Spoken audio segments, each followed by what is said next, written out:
How's it going? It's Marshall. Thank you very much for tuning into the show. We're doing a Let's Talk Synth episode with the Synth Lizards. We got them all chilling in their synth caves. How you guys doing? Great. Yeah, buddy. So, yeah, we haven't done a show for a while, so let's just kind of go around the horn here and see what's been happening. Aaron, what have you been up to, man? Big change is I got rid of the mixer. So the journey this year for me, other than the journey that we're all on together, is I wanted to see if I could go do a DAW setup. And so I had a mixer and an MPC Live for a while, and then I was using Deluge for a while. But I decided it was just hampering me too much in production and post-production. So the mixer is gone, and the hardware sequencers are gone, and I'm just about done building a new computer. So you got rid of the Deluge? I did, and wow. From what I sold that for, I was able to buy 90% of the computer parts to build a new computer. So okay, so you're gonna use a DAW? Yeah. Okay. Yeah. So, I was going to do rack mount, and I talked to you about that, but the case that I found, it just wasn't quiet enough. And I've got a desktop case that I really like, so I'm in the process of tearing the parts out of that rack case and putting them into the desktop case. Yeah, it's always a problem with the rack mount units. They don't have the quietest fans, and it's hard to find. Usually there's only a couple of exhaust ports on those, so like to get quiet fans for a chassis like that is a little difficult. So yeah, I can understand. But I did manage. Dallas, man, I'm impressed. Yeah. So currently I'm doing everything on this crappy little laptop, but I'm amazed how well it's actually working. Just as long as I don't have to play anything live, it works really well.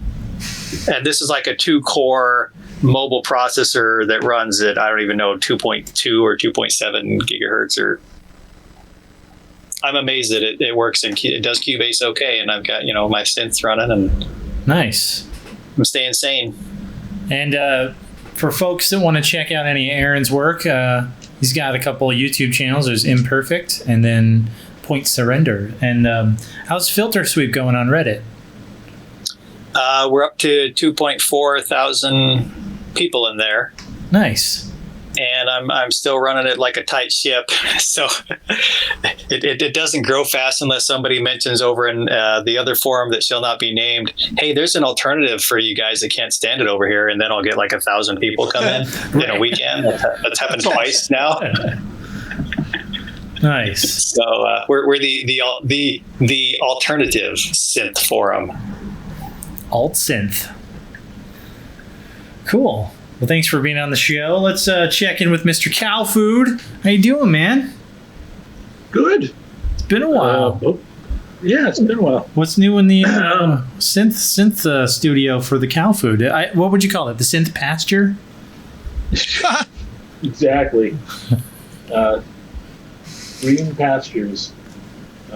This is the Cow Food mothership right here. So what's new? More modular stuff.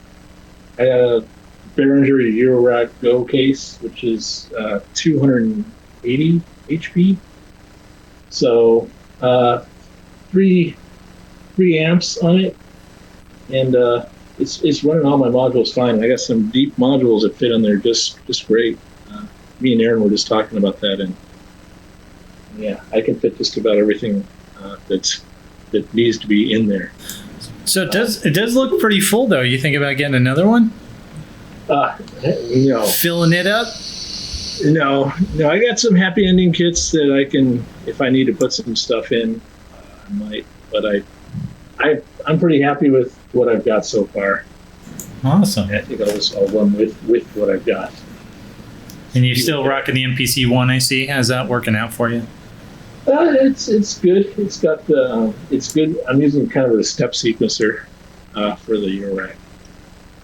So got the CV gate outs on there. You can just plug that in and finding another sequencer to do extra stuff with oscillators or run that.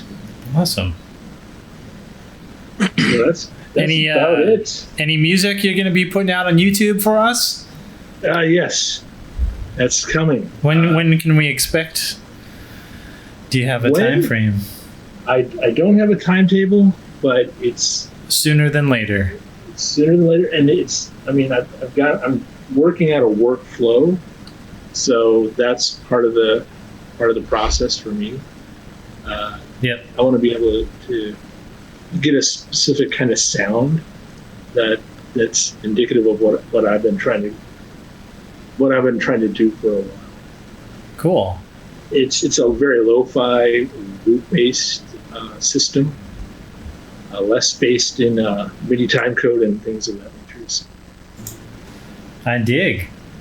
Yeah, I'm excited, man. We get to hear some cow food debuted music pretty soon. Ooh. Yes. It's been too long. I got little snippets up there that I've done here and there, and I'll probably put some more that just as tasters as I go along. But then I'll start putting out some completed works. Awesome. Cannot wait. Cool. Well, let's check in with Echo Craft. What's up, Echo? Oh, you know. So we've had a hard time linking up here. So we've meant to have Echo on the last 2 times, but unfortunately things didn't quite work out. So thank you very much for being on the show. Oh, no, I appreciate it. I'm very pleased to be here. Honored, actually. Yeah, a whole bunch of stuff. Past couple of months,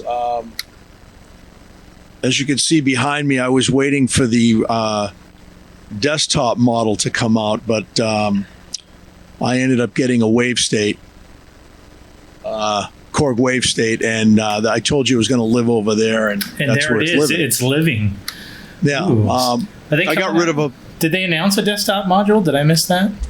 No, I was waiting because they came out with the XD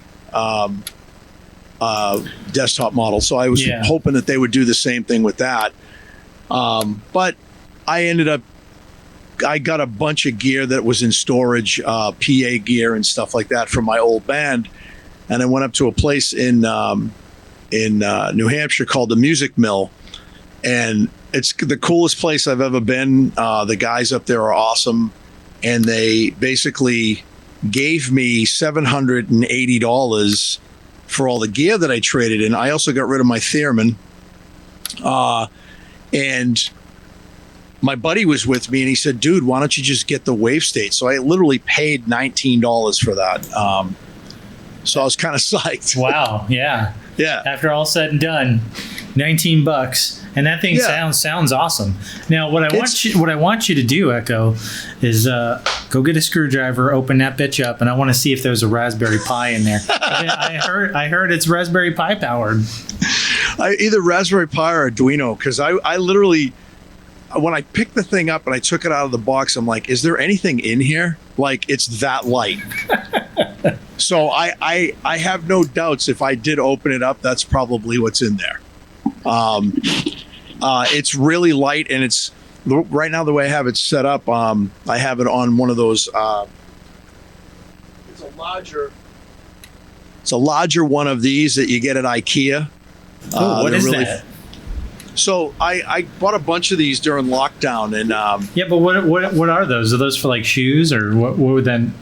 Like, no, it's laptops. Yeah, it's for laptops or like iPads, tablets. Cool. Yeah, I saw Gaz Williams had a bunch of them, and so I ordered a bunch of them. They were like $2 a piece, and I ordered a big one. Like, there's a big one that they have too, and that's what the wave state's sitting on right now. Yeah, and also I got one of these guys finally. Oh, launch control. Yeah. Now, is that the newest one that has a sequencer like built into it? No, this is just the X series, and I got it because I use Logic Pro, And Logic Pro now has live loops built into it, and I'm able to control all my live loops now through the Launchpad. So is that like the Ableton Live type clip feature that they add? Yeah. Okay. Yeah. It's pretty cool. It's actually changed the way I write. And before a bunch of stuff had happened in my personal life, I was on the way of creating a new album. And I basically, my whole sound has changed, my whole dynamic of what I'm doing. I'm actually going more, I want to say, industrial. So Nice. I'm actually playing I like guitar that. again. Yeah. Yeah. So, and then another thing, hold on. But yet there's And more. There's more. See if I can get this out.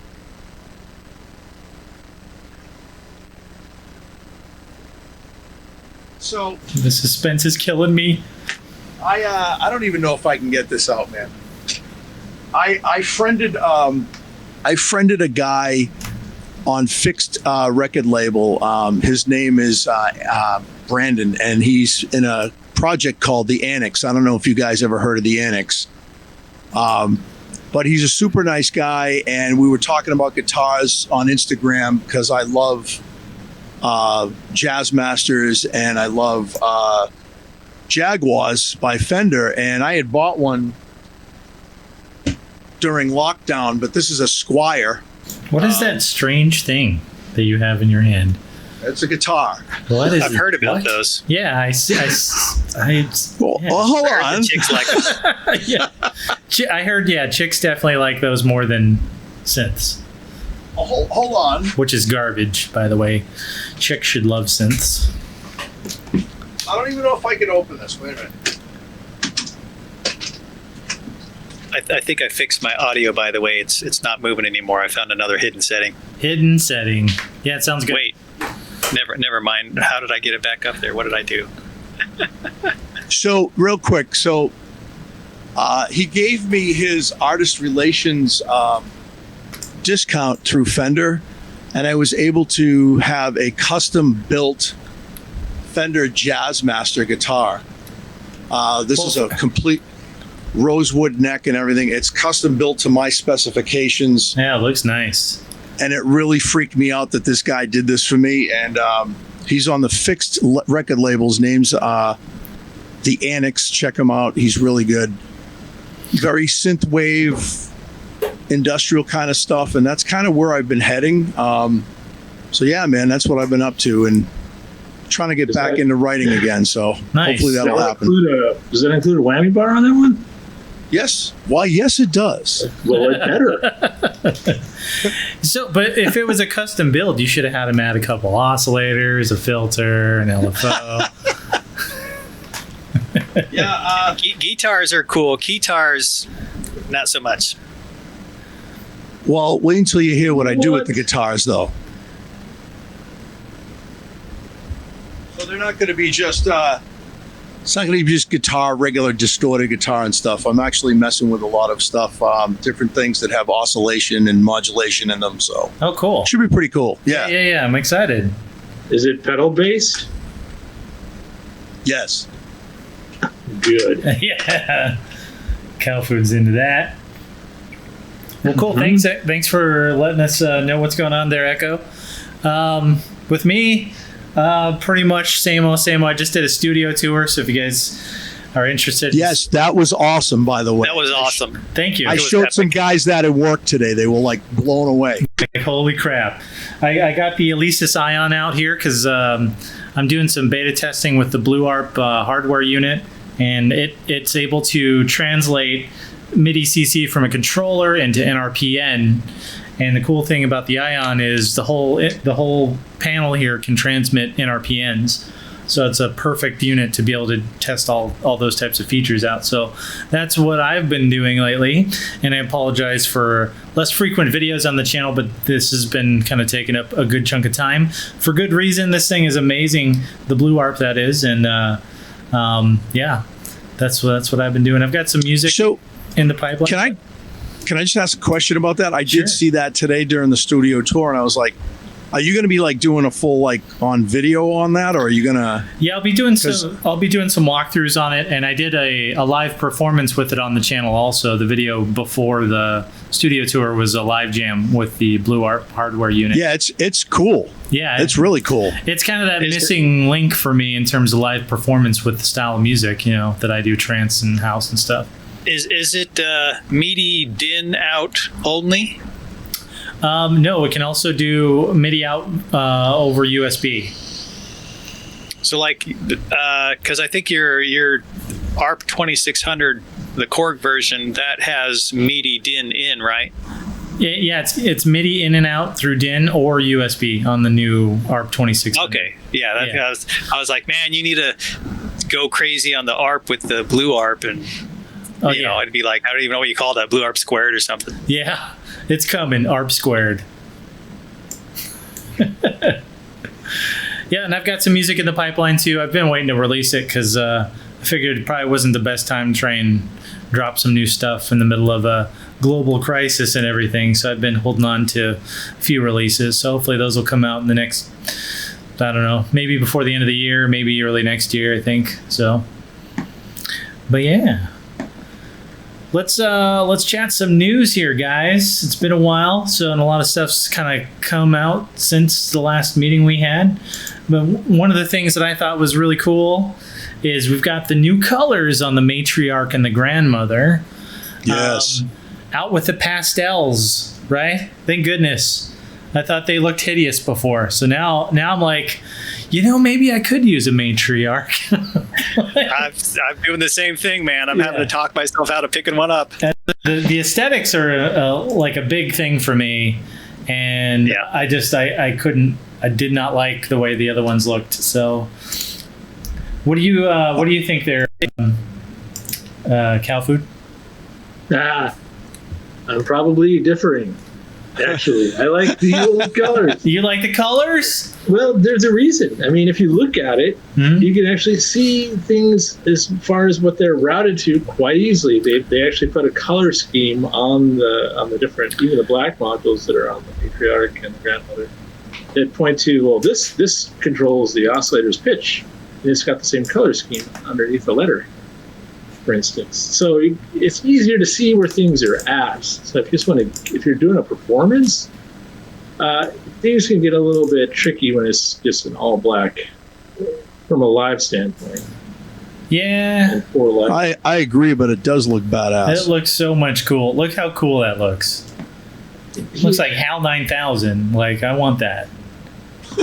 Is it going to kill us? It might kill me. I don't know. Stop, Marshall. It's got that Terminator look, I think. That's right. Yeah, it really, it does, yeah. It's that red ominous glow, though. I dig it. I have a question. Did they add anything to it other than just the aesthetic, or is it like, does it got a little bit more bite to it? Is it the oscillators different on it? I mean, is it just the aesthetic of the synth itself? As far as I know, just a cosmetic change. Okay. Yeah. It looks awesome. I think they should release the option to buy that panel, but I mean, you would also have to be taking off the screws for all the little. Oh, you mean to like add it? Like if you have a pastel one and want to just add this?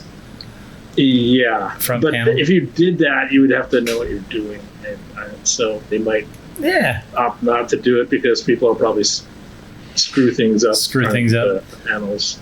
Well, what's that guy that makes the panels, the different colored panels that just lay over? It's on the Behringer. The D-12. Neutron. Was it? No, it was a Neutron. Yeah. The Neutron. Yeah. They also have it for the other ones now too. Yeah, I saw one where they made a DeepMind 12 look like a Juno, and it looks really not very good. Yeah, a couple different companies are doing that stuff now. Yeah. The Juno one is a little different, and I can't remember the website, but they're kind of a new outfit. But they have like a whole set of they're cut out. It looks somewhat complicated, and you paste them all over your DeepMind, Whereas the ones making the stuff for the Neutron, that's a full thing. You just pop off the knobs, take the screws out, it's like a plastic sheet basically, put that on, put the screws in, put the knobs on, and you're good. I don't think there's any glue involved. Whereas the Juno conversion for the DeepMind, they say there's adhesive, but the adhesive will not stick on there after you pull it off. And they've said it won't, even after 12 years, it won't do it. So I guess we'll have to wait 12 years to find that out. See if they're full of shit. Well, then I saw a video from, I can't remember who posted it now, where there's some custom overlays for the JDXA as well, to where you can actually read what is on that synth, because they use they use like the piano black gloss with like that weird kind of red, and you can't see shit on it. Right. So I don't know. Like, but that, I wonder if how difficult it would be to just swap the panel. Or if it's if it's a substantial, it depends kind of probably on how it's built. So I'm not sure if that's like a difficult thing to do on the Grandmother. All the patch points have to be unscrewed, I think, for the Matriarch. If we're talking about that. Yeah, most likely. Yeah, and all the screw caps have to come off, everything. But since they just went ahead and made a black one for those of us who have not pulled the trigger on either of these. They are nice. Look at that. I watched that the beautiful. Lisa Belladonna thing that she did for Moog. It was really good. I don't know if you guys had saw that. She's amazing anyway, but she really gets Moog stuff to talk. She has like some of the greatest sounds. And she actually, I don't know, have you seen that? The thing she did when they first released it? Yeah. Are we talking about the second one, the Mothership 2 one she did? I think she named it. She did it with those two synths, and then she has a rack of like Mother 32s and DFAMs. And she has a wall behind it with what Marshall has, the Slim Fatties all wrapped up. And I noticed they were actually. Do you think that that was actually? Those are Slim Fatties. No, I know, sure. But they totally were. But do you think that they were actually doing anything, or it was just a light show? There was a light show for the video, but I think they're probably doing something. So I'm sure she uses it where it's necessary in her own. Yeah, I thought it was pretty cool, man. Like I said, I've watched her stuff before, and she's very, very talented. Anyway. Yeah, and Moog uses her in a lot of their stuff, their promotional stuff. Which is cool because she's an awesome synthesist. Yeah. Cool. So everyone likes the new color scheme except for Cal Food, and that's okay. Let's. Oh no, he makes a valid point, but they do look badass the way they are. Yeah. No, I understand. Yeah, the pastels make it easy to understand what's where, especially in a live format. Although I don't know, I never really considered these instruments, as live performance type synths. Most live performance, most people are gigging out with synths unless they're doing modular jams. Want presets. So, yeah. But anyway, let's. That's the only reason I don't have one or the other is there no presets, and the MIDI implementation is pretty minimal. Like you can't automate the filter or the envelope amount. That's true. And if I was going to automate anything, it'd be one of those two things. Yeah. So to do that, you'd have to have like a separate MIDI module, and then going into the CV onto one of these, and then you could. I was just thinking from a DAW perspective, like, okay, because even with my modular setup, I've got it so I can modulate the mod wheel. So there's a connection, an assignable connection for the mod wheel. I go wherever I want to, so I can incorporate the modular into an automated production environment without a serious hassle. But with these, I'm just not sure how to. Well, I mean, you could get some type of other than an extra module, like I said, or using like an LFO or something to get it to move a little bit. But I mean, I get what you're saying. Yeah, it's you definitely can. no. You can automate the oscillator pitch of one of the oscillators. I've just spent the last few days looking in the manuals trying to find an excuse to get one of these black version synths, but I was like, I can't justify it if I can't automate it in the way that I would want to. Yeah. That makes sense. Yeah. And they're both limited in a similar way, so I don't see it being a firmware adjustment that they could do. No. It's like for some reason certain parts of the synthesizer are separate. They may be a full analog path that's not in line with the MIDI or somehow just disconnected from MIDI entirely. You need to have digital encoders on the front panel to be able to transmit MIDI CCs. And with some of these controls, I'm guessing that's not been implemented. So that's what it looks like from reading the manuals. Doesn't the LFO clock the MIDI? I think you can control the LFO. Yeah, that's what I was saying. Yeah. Well, not control the LFO, but actually just clock it. So it's going to be a division or just a clocked rate of what the MIDI. Yeah, I couldn't say I'd have. I didn't look at the manual today. It was yesterday. You better re-look at it because I think you're going to run a phone. But that's still not going to allow me to open and close the filter over 8 bars. Yeah, well. If what you're saying is correct, but I don't know if it had a key on and key off, or I don't know if you could automate the wave and the synced LFO, then yes, you probably could have it open up the filter for you. But then you're still dealing with the amount of the filter that it's doing, and you can't adjust that. I don't believe you can adjust the amount. So.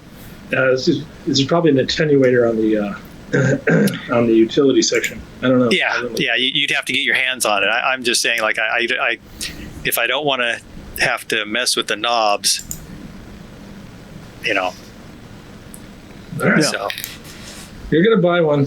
That's all there is. Yeah, and you're gonna like it. I'm probably gonna get a sub 25 because that was the debate. It's like, well. I want something that's got a little more character than the Base Station 2, and the sub 25 is at the top of the list right now. Cool. That's not a bad choice. No, I agree. Let's talk about the other awesome news that just came out here recently. Yes. The PolyBrute, gentlemen. I have such bad gas, it's not funny. I can smell it from here, man. Seriously. I just, the one thing for me is... The upside down iPhone? No, the problem for me with this, I think it sounds awesome. It's got some cool features, love the looks, but these two things need to be reversed. I don't like these being up here. I do not like that. I disagree. Well, let's hear it. I agree with Marcel for the record. I have to tell you, I've been like watching every single freaking video about this thing since it came out, and I am drooling. Like I'm not lying to you. Like my closet is filled with gear right now that I don't use anymore. What can I sell? Oh no, I'm getting rid of all garage of it. sale. I've got Echo Craft's house.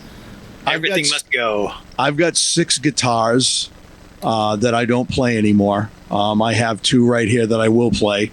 I want this beast, and I have to tell you, this reminds me of what the Wave State should be, even though the Wave State's amazing on its own. The things that I've seen, Loop Pop did some really cool stuff with it, but what's the other guy's name? Is it Myra Melodies or something like that? Yeah, Mylar Melodies, yeah. I just watched his video, and he goes in depth on some stuff that I was like, my jaw hit the floor. I was like, are you kidding me? Because I'm really getting into a lot of, because I've been doing some video stuff on the side too. I didn't mention that to you guys, but soundtrack stuff, and the Wave State and my Prophet I would sit there and just all day long write stuff like that. God, look at that ugly computer. But the cheese grater. The cheese grater. That's well. There's been some jokes about this little touche thing looking like a cutting board. So you got your kitchen horse brush. Your kitchen utensil set here. Grate some cheese and then cut some chicken over here or something. I didn't know IKEA made synthesizers. Yeah. Wow. Wow. Look at that, man. You could totally just go to town and get your cutting knife out, get the chicken, I'll serve it up, and then you can come over here and grate some cheese. You know what's funny though, Marshall? I guarantee you're going to buy one of these. I don't know. I think. Oh, as Cow Foods kept saying to Aaron, you're going to buy one. Yeah. It's forget about it. 6-voice polyphony, and I don't know. This is cool. I'm not gonna lie, and it may be kind of like with how I felt when the Matrix Brute came out. Yeah, you didn't want one of those either. Yeah, I had no intention of buying one until I got a hold of one and tried it out. So this could be a very similar situation if I end up encountering one of these in my travels. I have no room for this. But I will say that little device right there, I was watching him do some really cool stuff with that, and I said, you know what? The Morphe, the Morphe thing?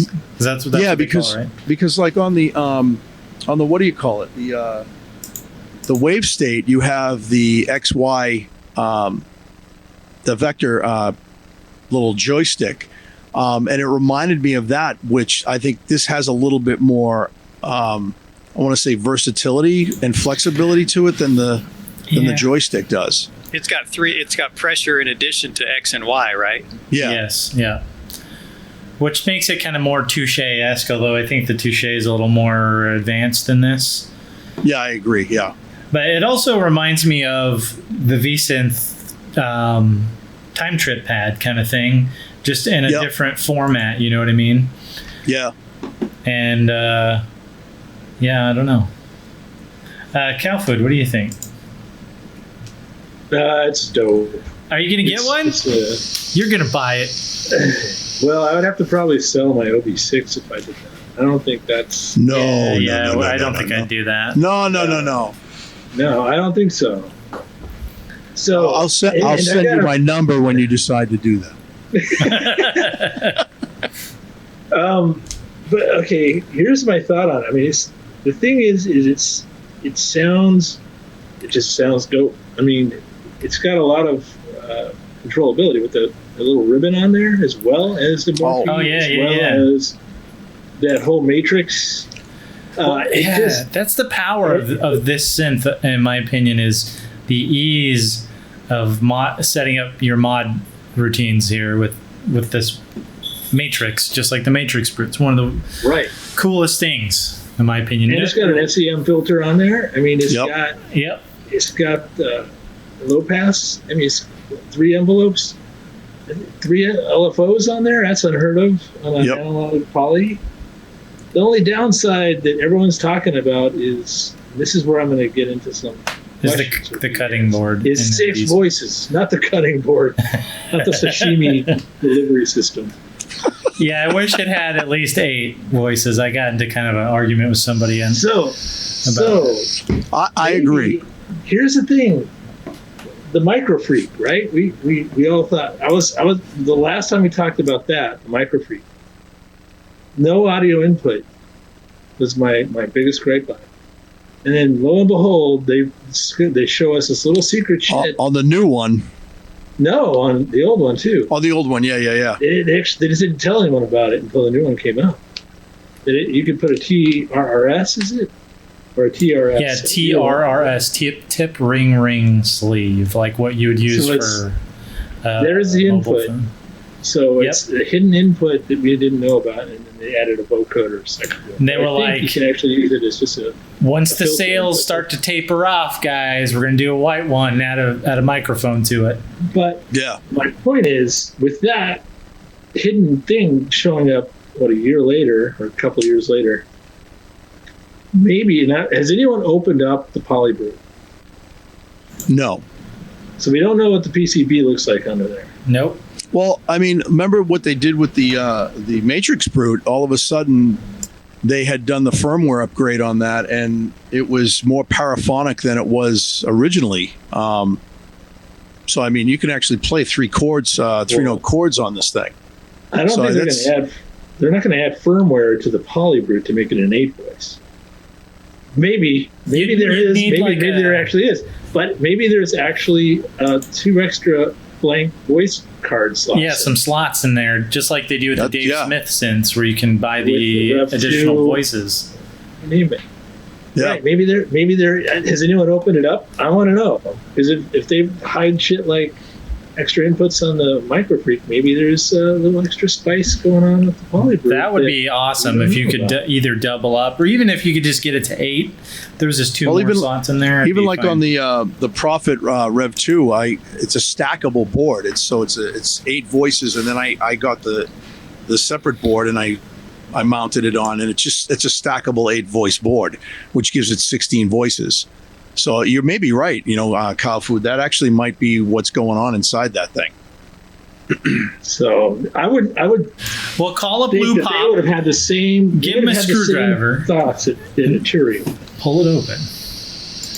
I think that would be brilliant if they did that, and then people who bought it would be super happy that they could spend another, $500-600, however much, and get the additional voices added.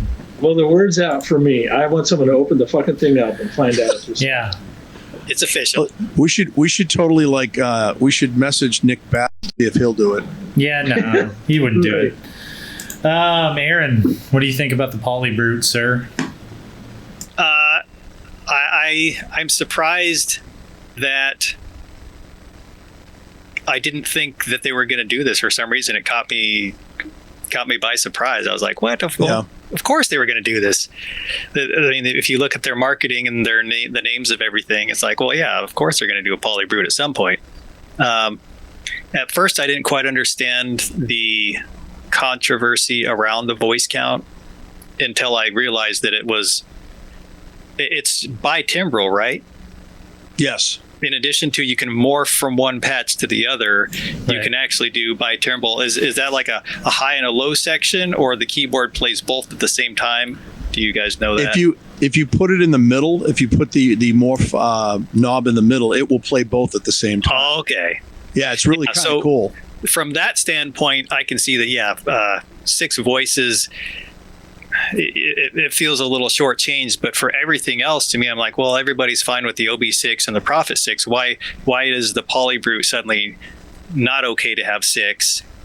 And I was bothered a little because in the SOS Sound on Sound review, they listed voice count as a con, but they didn't for the Prophet 6 and the OB6. But now I still disagree with that, but I can understand the argument a little better knowing that it is bitimbral. And from that in a review, the guy that wrote the SOS review talked to Arturia about the voice count, and they said they were limited by hardware constraints to the 6 voices. They didn't want to cram 8 voices in there. I think the reviewer speculated they would have had to have a fan, but it sounds like there's no room in there for extra voices based on Arturia's response. So, it's hard to say. I'm not holding out for more voices on this thing. I don't know how they could do it without making it larger. And it's already, 44 pounds?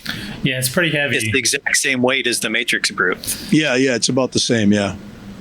I will tell you this, what I liked about one of the things they did, instead of using Bucket Brigade style analog effects, they actually took the digital effects, and some of them are actually from Pigments, which the effects in Pigments are amazing. I own Pigments, and I have a blast with that synth.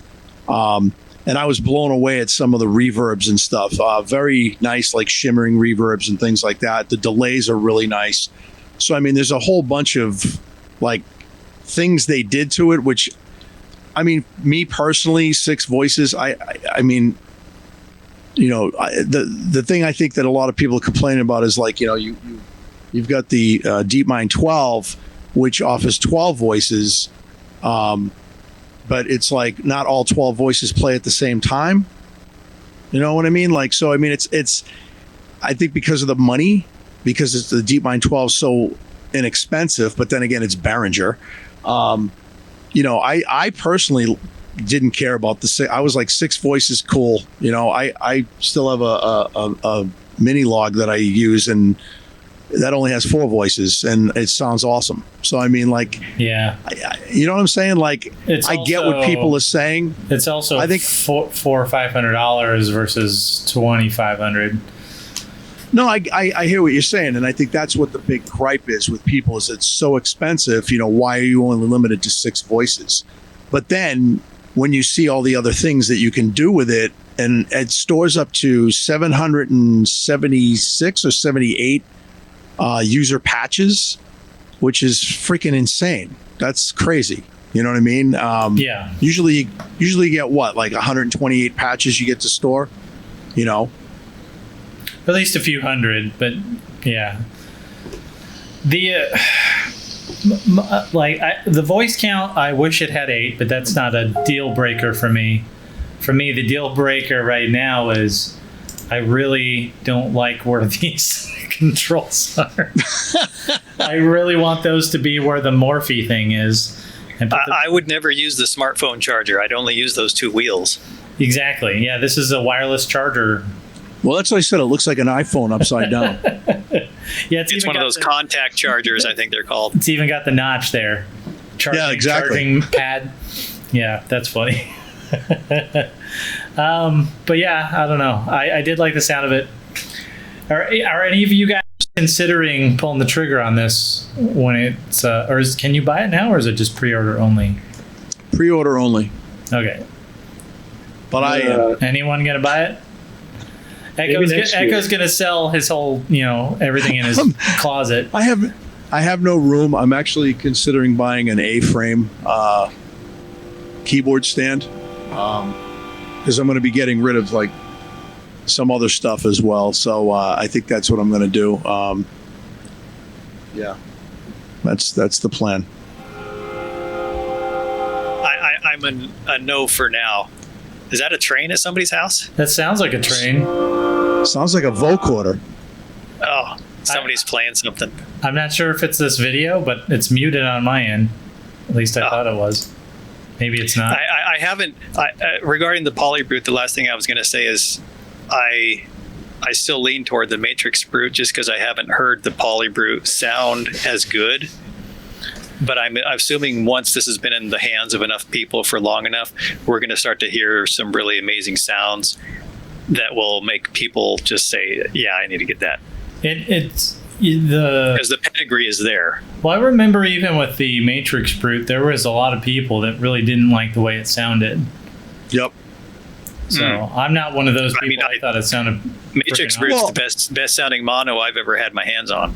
Well, I'll be honest with you. When I got mine, I mean, I absolutely love the thing. Don't get me wrong. I use it all the time. But when I got it, I had a really hard time incorporating it into music that I had written. So I kind of had to get used to understanding it, the way it sounds, because this Arturia there's a certain sound to their synthesizers. They are very, I want to say, brutal. I guess that's why they call them brute, because they're very they can be very noisy and nasty at times. Yep, that's why I like that about them, though. And that's what that was the thing that I kind of said, okay, I need to understand like how I would put this into a piece that I've written or whatever. But I've also found that I've gotten some really beautiful like tones and subtle sounds out of it as well. It's a beast, man. I think it's like, to me, it's like right up there with, and Marshall's going to yell at me for saying this, with mini Moogs and stuff like that. I really, that's the way I feel. It just sounds that good. All right, dude, we're gonna have a bro fight outside of the Hooters parking lot. It's a beast. I side with EchoCraft on that. No, it does. The Matrix Brute does sound good. It's the filter, right? I mean, it's got a Yes. feedback loop. Well, and I like that it's both got filters. 2 filters. Yeah, that's the other thing. Yep. But it also likes to overdrive itself. So you've got to have the oscillators just about 12 o'clock. Otherwise, you're getting a little bit of drive. Okay. And it took me a while to realize that when I had one in front of me. That helped me figure out basically every single synthesizer sounds different depending on where you have those mix knobs. And I learned that from using the Matrix Brute because it was so obvious. I was like, how do I get a smooth sound out of this thing? Like, turn it I just down. gotta turn it all back. Yeah. Yeah. And I was like, wow. And so I found I actually preferred the Steiner Parker to the ladder filter in there, which surprised me. The character in the Steiner Parker, I think, is excellent. Yeah. I really like the Steiner Parker sound. But it can sound really smooth and warm just depending on how you use it, or it can sound totally insane and nasty. Yeah. I like it insane and nasty. That's the Yes, you do. Yes. Okay, cool. Let's talk about the next thing on the list.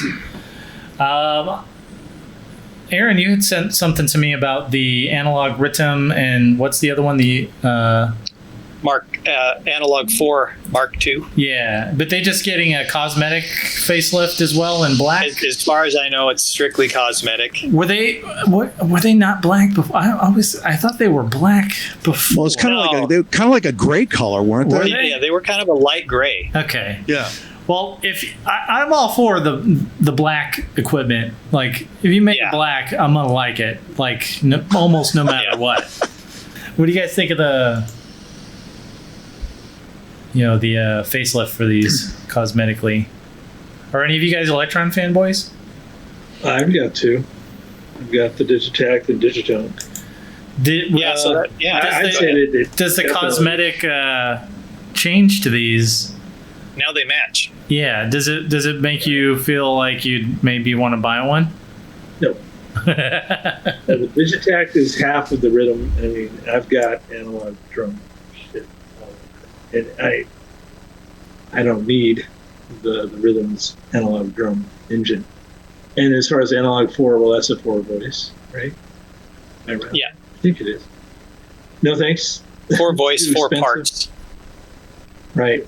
I got a DSI Tetra that does that. I need to sell it now that I have a DSI Rev 2. So, yeah, I don't really. You got a Rev 2. When did you get the Rev 2? I got that, beginning of this year. So I got the 16 voice. The desktop with nice. Desktop. Yeah. It's nice, So you isn't can it? polychain with the It Tetra, is. right?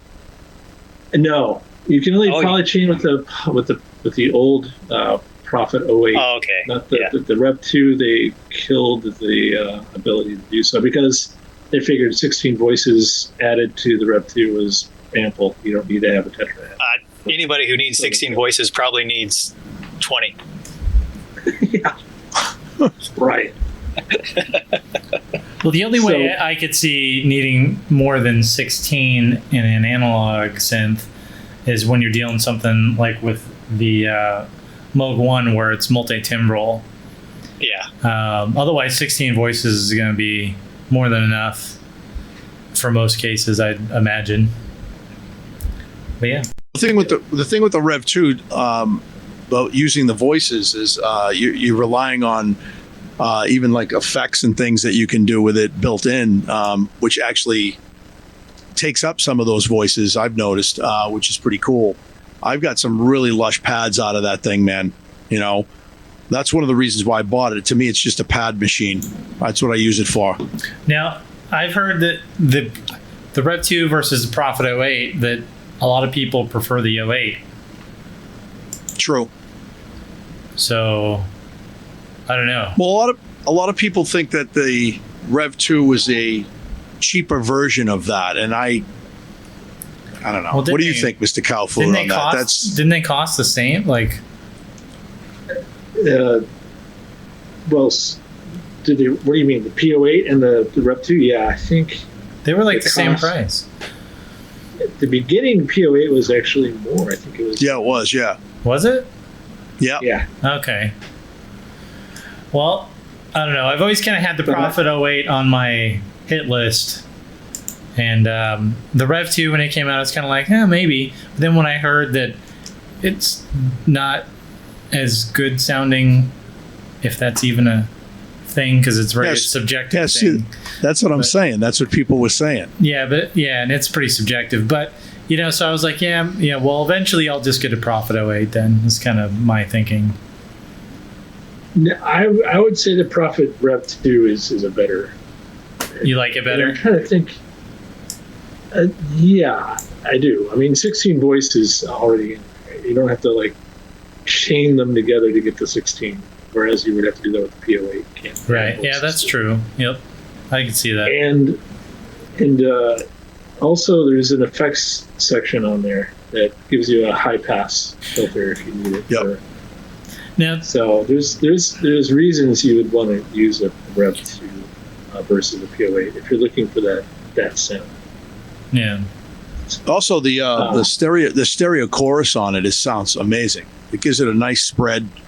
I got it hooked up to a Chase. Is it a Chase Bliss Collide right now?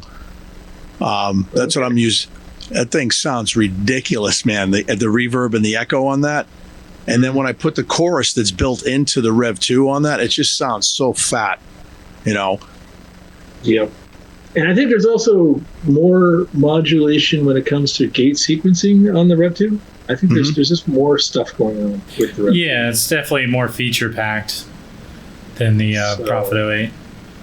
But if it's just sound alone, I guess some patches will sound better than others, vice versa. Yeah. So it all depends on the patch. That's how I would say. So I guess that means you just gotta get both. Well, you can actually download the Prophet 8 patches into the Rev 2. Yeah. Right. Oh, okay. Yeah, you can. That's cool. But I'm not sure about the other way around.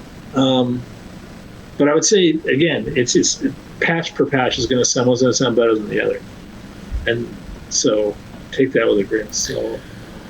Very subjective type of thing, anyway. I'd imagine. Yeah. Okay. Aaron. Well, Black Electron gear. I only say if they have it in black, I would always pick black. The timing. It looks like Darth Vader, like the thing that he has on his chest. You know what I mean? Well, so it's interesting because Electron's been around longer than I realized, and I think gray was kind of the norm for a while. Then they introduced the Digitact and it was black, and I thought, so they're going to black now. That'll be cool. But they didn't. They went with gray for the other ones, but now they're doing black. And I think having them all the same color makes more sense. What is that? The model samples, that little one that looks like some sort of healthcare maintenance device. It does look like. had that been black, it may have had a different reception. Who knows? Yeah, because I don't know about you guys, but aesthetics mean a lot. If I'm going to be using something for hours and hours and hours and staring at it for months and years, I'd like to enjoy looking at it. Something that invites you in to play. You know what I mean? And I don't know if it's an ugly, hideous pastel matriarch. I don't know. Well, if it was a matriarch with a Southwest palette, that might work. Right. If you could change up the color scheme a little bit, maybe. Special edition Southwest palette, or maybe a Hawaiian Pacific palette. Yeah. Or an Orient palette. Who knows? I don't even know. What do you call it? Would have been really cool if they had done the matriarch and the grandmother in like a whole like black and red kind of aesthetic. That would actually look pretty cool. Or grayscale. I wouldn't mind grayscale just to make the modules look different, but have them be different shades of white, white, gray, black kind of thing. 50. That's what I was just gonna say. Grandmother shades of gray. Yeah. Granny gray. I've started to get really creeped out all of a sudden. Okay. let's talk about the Behringer Pro-800. So this is a 6-voice clone, or is it 6 voices? I think it's 8. Is it 8? Okay, the original. That's why it says the Bro-800 because it's Bro instead of the 800. Pro-600. Yeah. So kind of a clone of the sequential Pro-600 turned into the Bro-800 with 2 more voices. $600 price tag supposedly. Again, I mean, Behringer hasn't. I'm still waiting on the RD9, guys. You know, can you finish half the stuff you've announced? I'm waiting on the Poly 8. Yeah, or the what's the other one? The monopoly. BS80. That's it. The monopoly. The monopoly. Correct monopoly. The monopoly. Yeah. The monopoly. So yeah, I'm getting a little frustrated again. I did a video years ago talking about the Behringer synthesizers, and they're back at it now. I don't have like a connection to the original here, so I mean, do any of you guys have an interest in this at all? I guess not. Oh, Cow Food's like, nope, goes in the trash. I mean, I looked at it. I was just kind of like, I mean, it's going to have patch memory, so that's the first synth that they've done besides the DeepMind 12 that's going to have that capability, I guess. So that's something. When I saw the video for the monopoly, that really caught my eye, and I was like, geez, this is definitely something I'd be interested in. The problem, like you said, Marshall, is they keep, going, oh, hey, look at this. Hey, look what we're doing here. Hey, where the fuck is it? Yes. You know what I mean? Exactly. Yeah. We should just send them that clip of Echo. Where the fuck is it? That's a new GIF. Yeah. We need to do an animated GIF that's subtitled. Right. Where the fuck is it? No, it's just so aggravating because you look at it and you go, oh, I would totally be interested in that. And yeah, but not 5 years from now. Yeah, exactly. Yeah. It's. I think they're into the territory. I'm sure there's a name for it. I'm trying to think of one that's not inappropriate, but basically they're generating buzz. C-teaser. They're generating buzz so far out that by the time it gets here, people may not care anymore. Yeah. Because when you generate that buzz, I don't know that you can magically recreate that buzz. I have a hard time thinking of any examples where, you got that initial boom, check this out, this is awesome, everybody freaks out. Well, the reason why you would do that in the first place is to up your sales. So normally you do it when it's ready for pre-order, or the pre-order is like weeks out, very close. So people will be like, I'm excited, where can I reserve mine or pick one up? And if you can't do either of those, and it's going to be 2 years before you can, I don't know what the point of that initial buzz is for. If ever, right? Yeah. Well, I mean, they did it with the Poly. Other than to tell some other company, we've got one of these in the works, so unless you can make it for less than us, you might want to do something else. Yeah, it could be a way to freak out the competitors. That's a good point. And that's the only thing I can think of where it pays off. I also wonder, I don't even know if it pays off. It could also have some residuals where somebody sees this thing and they go, oh, cool. And then they go and then all of a sudden they're looking like, when can I get this? Oh, Behringer has TD3s. Oh, Behringer has RD8s. Oh, and maybe they buy something else while they're waiting. So I don't know. But you already bought all that stuff, Marshall. I did, yeah. Well, at least, Marshall, you got the TD3. I mean, I do have an RD8. I forgot to show it on the. Yeah, you do. Yeah, you do. Yeah. Yeah. But like I said, they did it with the Poly D, and they actually started making those, and people buy them. I have a friend of mine. Yeah, that was good timing. Yeah. And I have a friend of mine that bought one, and it sounds awesome, man. It's a really nice synthesizer. But that's what I'm saying. And then when I saw the monopoly, I was like, because I love those synths back in the day, and I always wanted one. And I said, oh my God, finally, somebody's actually going to do this. And when I saw all the cool features on it, I went, oh, it's even a little bit above what the monopoly originally was. I'm like, this is cool. Yeah, and the styling then it was on like- it looked really cool. I like the way it looked. Yeah.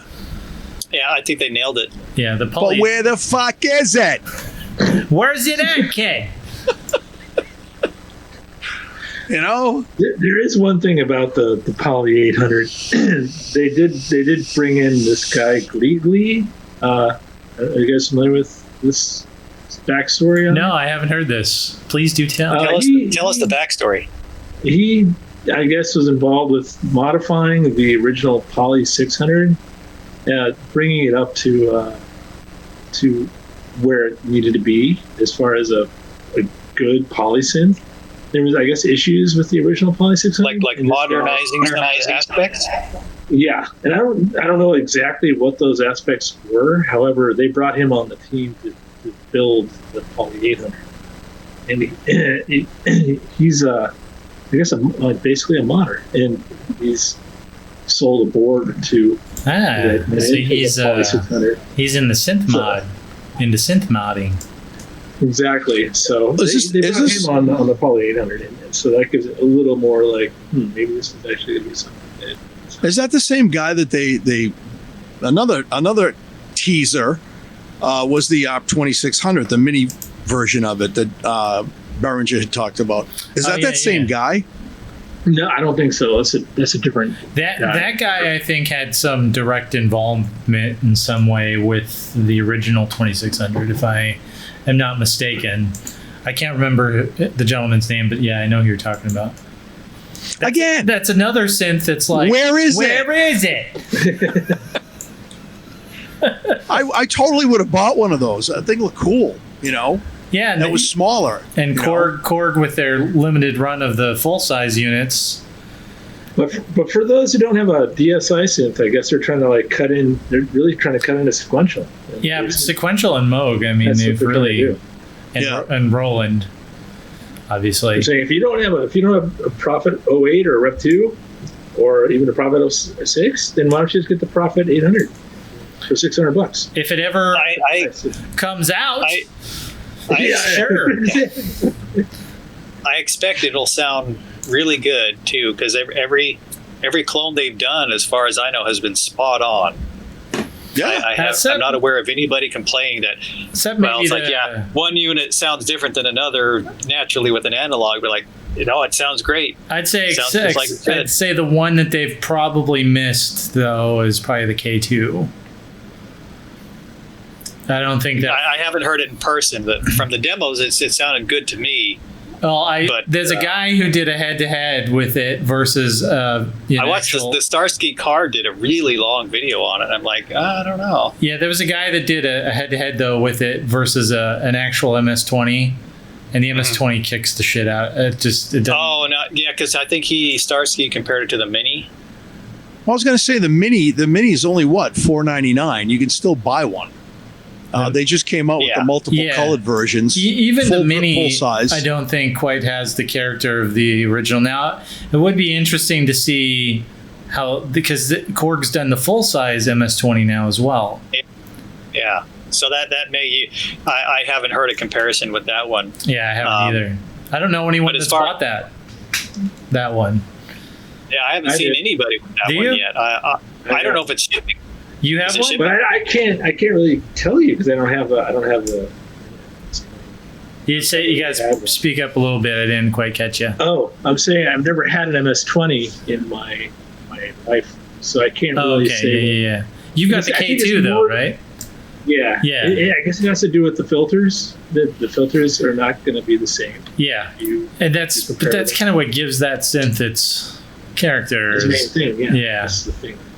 Yeah, so I think that's if Behringer's done a really good job with the clones that they've done, I think that one though is probably their least impressive, if that makes sense. But as far as I know, is everybody happy with the Pro 1? I don't know. They did. I don't know. Because this is just going to be 8 of those in a box, I assume. I know some people that have the Pro 1. They say they love it. They said it sounds amazing. Does it sound like a Pro 1 though? Or Yeah. It sounds like it. Okay. Yeah. Especially after the last firmware, they had some envelope issues. Yeah. Where it wasn't snappy enough. They fixed that in the last update for the Pro 1. So at this point, I would say with Gleegly on the team, the Prophet 800 might actually be something. I'm almost disturbed that it's only $600. I mean, I don't know how anybody can compete with that if that's actually what the street price is going to be. Yes, make it in China and put it in the same damn boring ass chassis. I do like that it's 3U. Yeah, I'm pretty sure you could rack mount that. Yeah, that's why they're doing those style boxes, because you can put them in. If I didn't already have a your Prophet racks. 12 in a rack, I'd be seriously looking at this thing. Exactly. That's who they're selling it for. People who don't have a Prophet. Yep. Makes sense. Or can't afford it. Makes dollars and cents if it ever sees the light of day. Let's talk about Maschine Plus. You guys hear about this? No. So I don't know shit about it myself, but this is something that was kind of come out since we last talked. I think this is along the same lines as the MPCs and the Deluge. Like, it's the standalone. You can use it as its own kind of DAWless production sequencer, blah blah blah. I don't know much about it. Do you know anything about it, Aaron? I don't know a ton about it. I didn't know if any of you guys had used the Maschine before. As far as I know, they're just trying to make it so you can have the Maschine experience without the computer. Connected to a computer. Yeah. Yeah, I mean, I just saw the that. I specs noticed there, it. really, I can see the specs on the screen. I mean, Yeah, quad core CPU and 4 gigs of RAM. Yeah, so that's it's pretty decked out. That's pretty good for a standalone unit. The specs sound above and beyond the MPC Live there. So, I mean, it appears to be aimed directly at the MPC Live user base. Less than the MPC X, but maybe closer to that in features. It's been a little while since I looked at the MPC X. That's like their mothership MPC. Two grand experience, just monstrous. But well, there was some renderings on Facebook that I think Behringer had posted at one point about maybe getting into that space as well with some kind of groove box. Yeah, they're gonna get there thingy. eventually. Yeah. Yes, the jam. Yeah, the jam. Pump it up. Yeah. Jam. And that won't be out till 2023. Yeah, that'll come out in 2030, right after the RD9. So the machine is a plug-in box. The Maschine Plus. It's basically, I want to put my NI complete package into a standalone box. So do you know, Cow Food? Does it only allow you to load native instruments stuff onto it, or will they have any sort of? For now. Because I hadn't got clarification on that. They may in the future, I think, allow for third party, but I don't know. if you could do third-party processing through it, Why? that would be pretty cool. I just don't understand it. It's $1,400, so I'd just rather get a laptop. And then That's true. have- And it'd be a lot more versatile. Get it. Well, it's funny because I was watching Sonic State, and they basically said the same thing that you just said, Mr. Cow Food. Yeah. Well, it's got sampling in it. I mean, but honestly, why do that when you can get an MPC? You want a good sampler? It's got all the things you need on it. I don't know. I just don't get it. I get the Maschine, the original one, not the Maschine Plus though. It doesn't have a battery. It doesn't make sense. It just doesn't add up. And the price doesn't. For me personally, I don't get it. It's crap. But guess what, guys? Guess what, guys? Crap. It's right here. It's not. Hey, look at this thing that might come out eventually. Maybe. I noticed behind it we have a sub fatty behind there, and Yep. Is that a sub fatty? is that a sub fatty? Yeah, that's a sub fatty. Yeah. $5,000 worth of modular.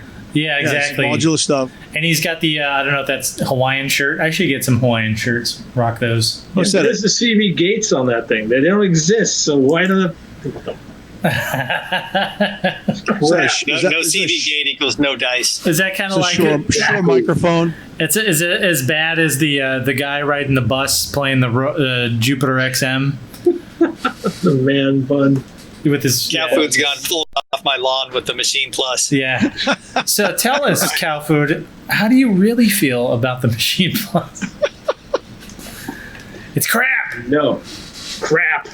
No, actually, just talk about the man bun because I thought that was very funny. Actually, Are you gonna grow a man bun? That's going to come up later, actually, during another segment of the show. I should do it. We should all do man buns. Yeah, some of us can't grow hair. Wrap them in the shape of I don't have enough hair to grow a man I'll bun. have to get a wig or do a epic comb over or something. I'd have to do Japanese style, like it comes more from the back. Yeah. Oh, very Shaolin monk style. Yeah. Yeah. Yeah. Well, let's talk about something that I'm pretty sure actually, everyone here is going to like. Actually, Aaron, I think I'd have more respect for you if you had one of those than a man bun. So. I now, wouldn't. what Aaron should do is grow a mustache that's all curly, like the curly ends, like Doc Holliday. That's what you should do. You should do that. Let's talk about the Typhon, guys. Interesting. I'm pretty sure. I could be wrong, but I think most everyone here is going to think this thing's pretty damn cool. It is. What's up? Crap. Is it crap? Are you gonna crap all over the Typhon? Come on, man! It's Dreadbox. The only reason I haven't ordered one is because, as far as I know, you can't do saw and triangle simultaneously with it. And that's that's my favorite combo. But if you put that next to a you could just buy two Matriarch or a Grandmother, it would match. What? Are you talking about because the colors? Yeah. The pastels? But if it's a black, I'm only going to buy a black one, so it's not going to match. Yeah, screw it, unless it's black. No, but I mean, as far as they've managed to put the Dreadbox sound into that little box, which is somewhat impressive. I think I'm going to get one of these. And I think it's going to sell like crazy. I don't know anybody. Everything I've seen is pre-orders. It's really cheap. It's got a lot of presets. It's got built-in effects. It's got kind of a minimal interface there that might take a little getting used to, but I think it's going to do really well for them. I like how Dreadbox is small enough and young enough that they're still willing to do a little bit of experimentation here and there. And you've got like the Medusa, and you've got this. You got kind of Behringer pricing almost. I don't know how they're managing to do that, to get that pricing on this thing. I do. China. Well, but even then, I mean, Behringer's got their own factories, as far as I know. Like that's how they're getting that far down. Yeah, I'm just saying shit. I have no idea, but it's all good. It's all good. It's all good. But yeah, I think it's gonna. I won't be surprised if we see. I would love to see like an Abyss flavored version. I haven't heard enough of this to know if it's more flavored like an Erebus or not. I don't know. Well, one of my favorite synths by them was the first Nyx. That's what I meant. Was the Nyx? Sorry, I said Abyss. I really liked the very first one when it came out with the Nyx 2. I was kind of like, eh. I really liked that synthesizer a lot. Yeah, I've got that first one. You have one of those? I have the original Nyx. The original Nyx is a really good one. So listen, when you're ready to get rid of those things, let me know. Oh no, that's up there with the. Don't touch my synths, bro. And I'm going to say something about Dreadbox in that they were on the right track until they decided to go SMD, and that's what people are saying. There's a sound difference. There's definitely a difference in the sound, and you can hear it. I can hear it, and I'm going to say they lost their footing when they decided it. But they probably didn't really have a choice. If they wanted to stay afloat as a company, they had to do it. They had to go SMD. But Yeah, because it's less expensive. That's why. that's right. That's damn right, gentlemen. So Are you I got gonna, the through-hole stuff, and it sounds badass. Sounds badass like a mother. Are you gonna get one of these, cow food? Hell no. No. Oh my! I'm sorry. I mean, it's a good idea. It's a nice. I'm gasping. What? No, but I mean, but what? They put one dial for both oscillators? Yeah, that's They dumb. did? Yeah. It's a selector switch. Yeah. But okay. It's the microcord. And you've got combinations, every combination you want except the combination that I want. Well, they were like, see, what does there's Aaron a want? Let's fuck him. Yeah. Fuck him. Why didn't they just We're not Like, who does a saw and a triangle anyway? I mean, Yeah. come on. That's just retarded. So, I don't see. I mean, I guess that's why it's so cheap. This is because we don't need to have two knobs. We don't need to give a saw a triangle. Yeah. No, we don't need. I mean, it Aaron sounds is really the only good. one who would ever want that. And fuck Aaron. That's what they say. I think they wanted it to be portable and inexpensive. It's almost like they're aiming for the Volca. Yeah, market. boutique, Volca, kind of that kind of range. Well, the ad for it is really shitty. Actually, I think it's stupid. But have you seen the ad for it? I actually enjoyed that ad. I was like, hey, this Did is you? one of the best synthesizer ads I've ever seen. I haven't seen that. You guys will have to. And I can't stand people in skinny jeans, just for a record. So I can still You should- tolerate the ad, though. For some reason, they just went above and beyond. So I was like, hey, that's not bad. You should. enjoyed You that. should. You should watch it, Marshall. Yeah, well, what I did is just search ad fart. on I'm pretty YouTube. sure there was a man bun in there. There had to have been. Yeah, he's got a man bun. Of course, It was over the top synth yuppie, or whatever the right word is these days. I don't know what kids call it these days. What would you call them? Hipster. Hipster. Synth Yeah. hipster. It was over the Hipster. top synth hipster, and I thought Sim- it was so over the top it was funny. Simpster. I can't figure out how to say it. I was thinking it, but I was like, I don't know how to say that. Synthester, taking their. I remember when the synth you got there, Echo, the wave state, and I was like, what the hell is with these short keyboards? You hate it. Battery powered, gonna go out to the fucking forest with the trees and shit and play your synths. I was all pissed. Like, give me a rack mount or a full size, at least 49 keys. Give me 49 keys, and there's a chance that I'll at least look at it. 37, at least they're full size. 25. Yeah, at least they did that right. But that's my get off your lawn. Give me does 49 sound good, keys. It does, yeah. But yeah, that's if they do like the Argons, which is actually the next thing. I want to say, didn't we talk about these? I think we talked about the original and maybe mentioned those, but Okay. they weren't out at the time. Yeah, so you can get them now. This is what Korg should do with their wave state. They should give us a couple different versions, like Modal's done here with the Argon 8. Yeah, see, they said that they were at the NAMM show, and I did not see them there. Then they weren't there. If you didn't see them, If you didn't see them, they weren't Trust there. me, man. I looked everywhere. Maybe they left and they're like, fuck, Echo's coming. We got to get out of here. Pack up our shit. Quick, hide it. Let's Hide go. Let's go. Oh, he's gone. Let's pull it back out. Get the booth back up.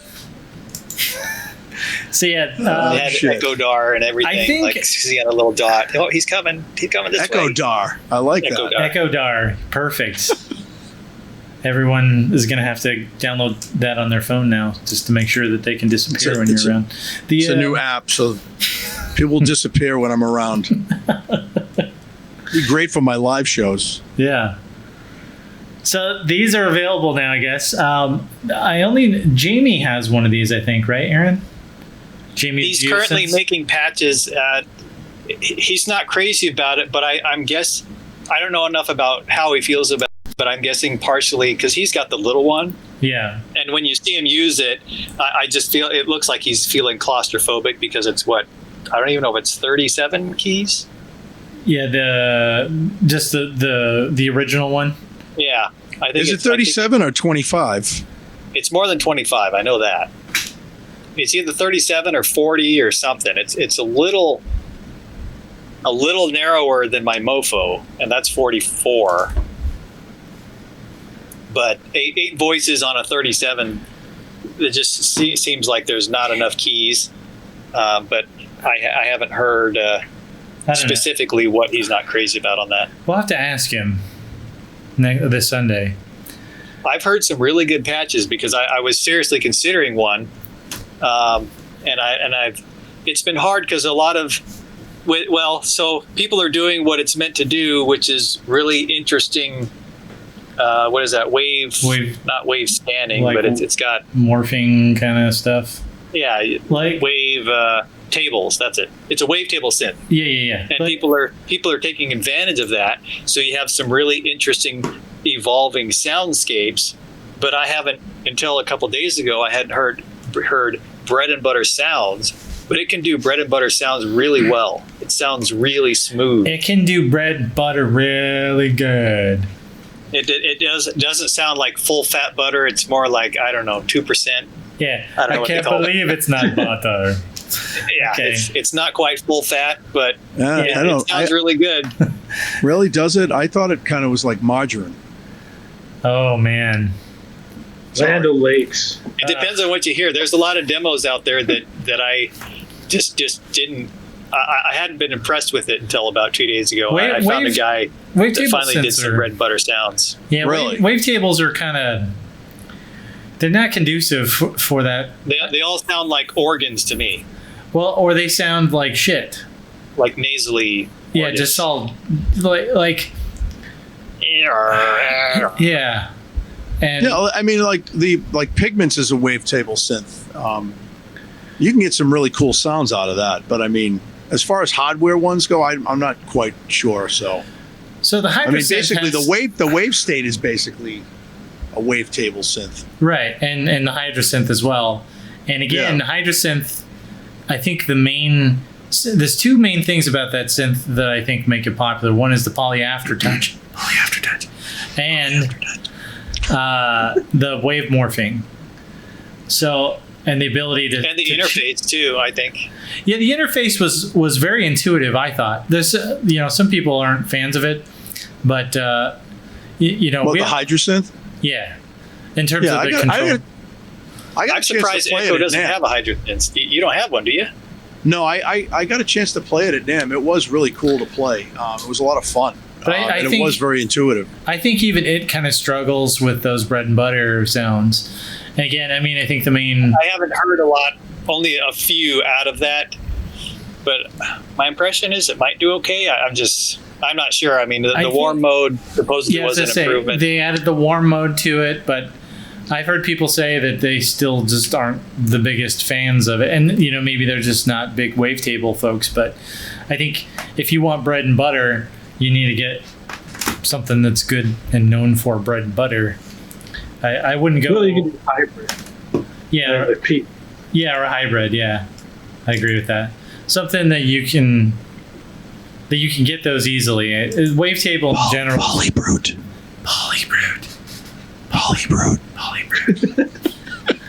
The PolyBrute doesn't have poly aftertouch, which is really fucking disappointing.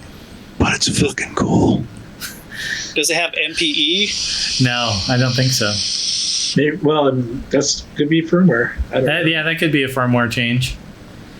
It doesn't have CV, which is very strange. That I don't give a shit about, but then again, I'm not a modular guy, so other than a couple semi-modular synths that I have, I don't really care about that.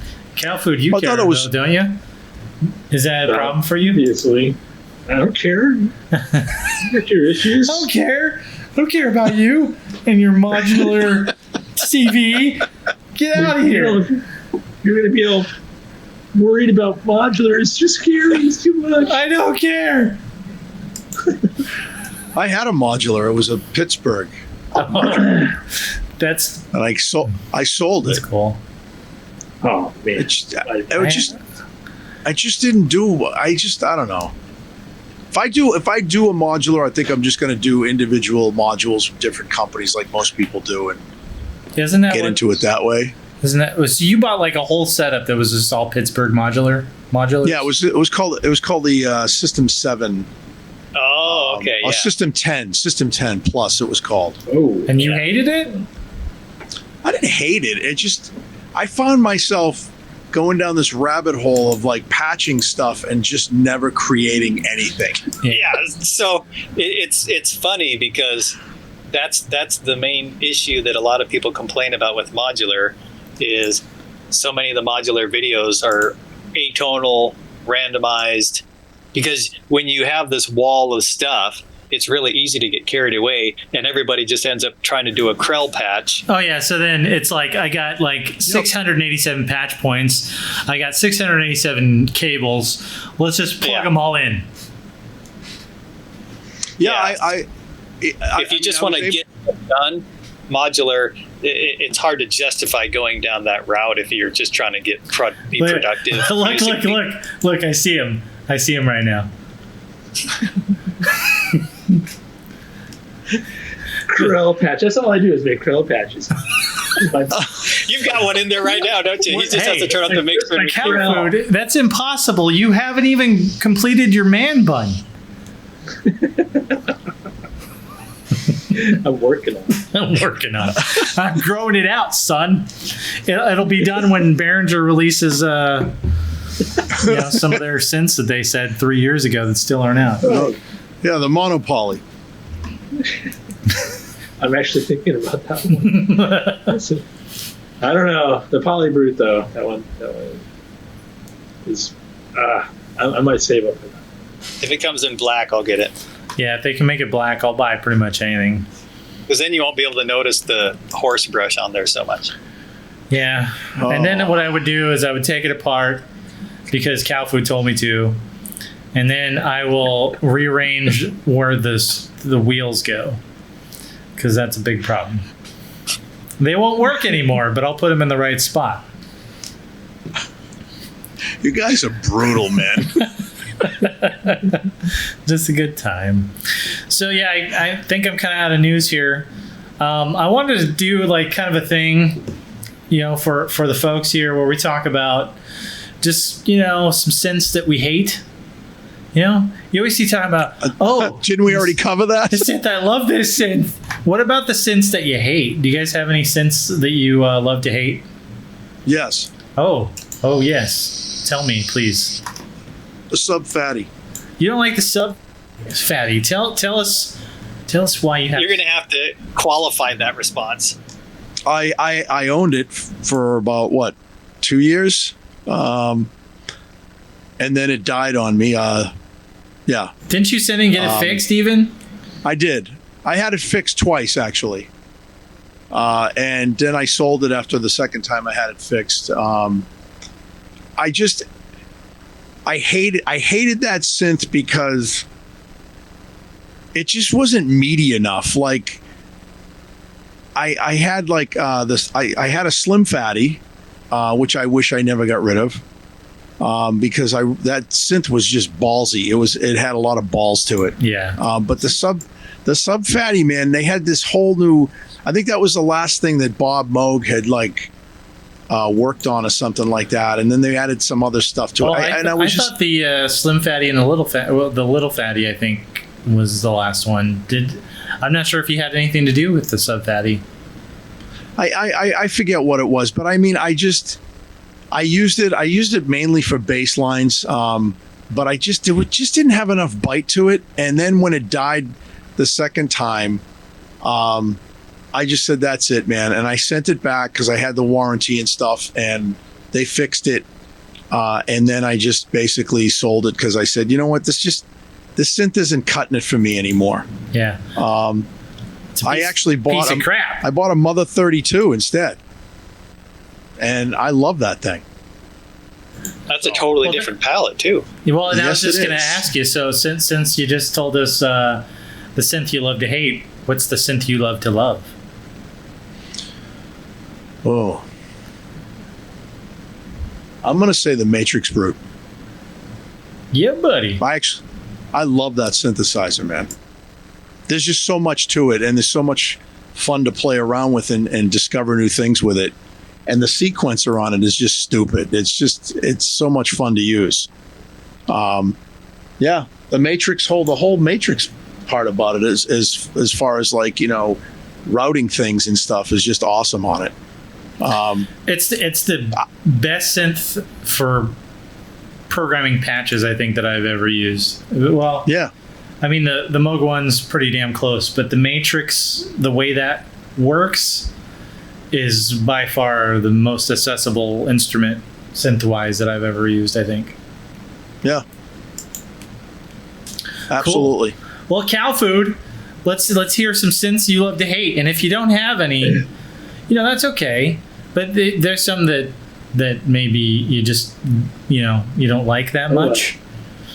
Yeah, I can safely say the one that I love to hate would be.